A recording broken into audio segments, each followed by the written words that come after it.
ঈদ মানে আনন্দ, ঈদ মানে খুশি। কিন্তু আমি প্রবাসী, আমার ঈদটা কেমন যেন আনন্দহীন লাগে। এক সময় ঈদের কিছুদিন আগে থেকেই আমাদের আনন্দের আর সীমা থাকতো না।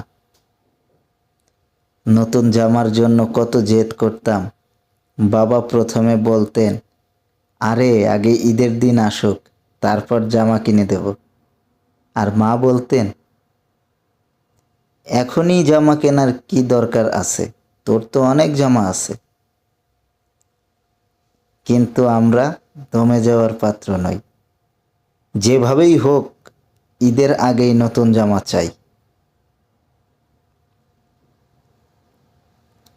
চাঁদ রাত আসতো, সেদিনের উত্তেজনা ছিল আলাদা। বাজারে মানুষের ভিড়, বোনেরা হাত ভর্তি মেহেদি লাগাতো, আর আমি শুধু অপেক্ষা করতাম কখন নতুন জামাটা গায়ে দিব। সেদিন রাতে ঘুম আসতো না। মনে হতো কখন সকাল হবে, কখন ঈদের নামাজ পড়ব, আর কখন সবার কাছ থেকে ঈদের সালামি নেব। আজ আমি বিদেশে। ঈদের দিন সকালে ঘুম থেকে উঠে জানালার বাইরে তাকাই। চারপাশে এক অদ্ভুত নিস্তব্ধতা। কোথাও চাঁদ রাতের উচ্ছ্বাস নেই, নেই মায়ের ডাক, নেই বাবার সেই আদর ভরা কণ্ঠ। বিদেশে ঈদ যেন আর 5টা সাধারণ দিনের মতোই। সকালে ঘুম থেকে উঠে কাজে যেতে হয়। কেউ বলে না আজ ঈদের দিন, দেরি করে উঠলে চলবে। নামাজ পড়ে বাসায় ফিরে আসি, কিন্তু কেউ সালামি দেয় না। কেউ জড়িয়ে ধরে বলে না ঈদ মোবারক। ফোনের ওপাশে মা জিজ্ঞেস করেন, বাবা কেমন আছিস? আজ তো ঈদ। আমি হাসি, বলি ভালো আছি মা, কিন্তু বুকের ভেতরটা হাহাকার করে ওঠে। এখন ঈদ মানে শুধু ভিডিও কলে ঈদের শুভেচ্ছা। মা বাবা, ভাই বোন সবাই একসাথে বসে ঈদের খাবার খায়, আর আমি শুধু মোবাইলের স্ক্রিনের ওপাশ থেকে তাদের হাসি মুখ দেখি। তারা বলে, তুই থাকলে মজাটা দ্বিগুণ হতো।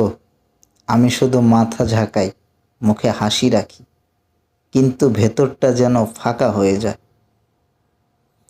ভিডিও কলে ঈদের আনন্দ ভাগ করা যায় ঠিকই, কিন্তু পর মুহূর্তেই যখন কল কেটে যায়, তখন বাস্তবতাটা যেন অনেক কষ্টের হয়ে ওঠে।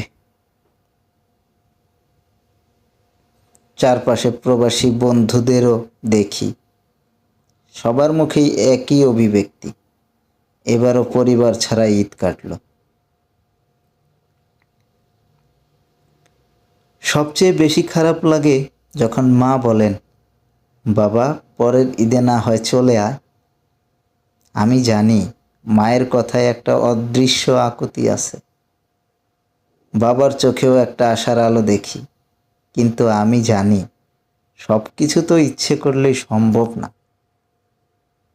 তবুও ভাবি, যদি একদিন সত্যি ফিরে যেতে পারতাম, যদি আবার সেই ছোটবেলার মতো মা বাবার সাথে ঈদের বাজার করতে পারতাম, নামাজ শেষে বাবার সাথে কোলাকুলি করতে পারতাম, বন্ধুরা এসে বলতো, চল তোর বাসায় খেতে যাব।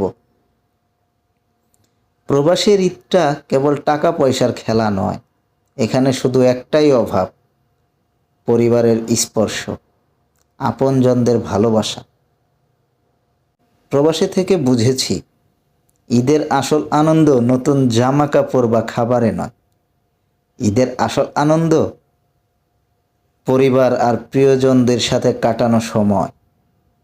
যত টাকা থাকুক, যত ভালো জায়গায় থাকি, বাবা মায়ের মায়া মাখা চোখের সামনে, ভাই বোনের হাসির মাঝে, প্রিয়জনের স্পর্শের ভেতরেই ঈদের আসল আনন্দ লুকিয়ে আছে। আর এই আনন্দ থেকে আমরা প্রবাসীরা হাজার মাইল দূরে।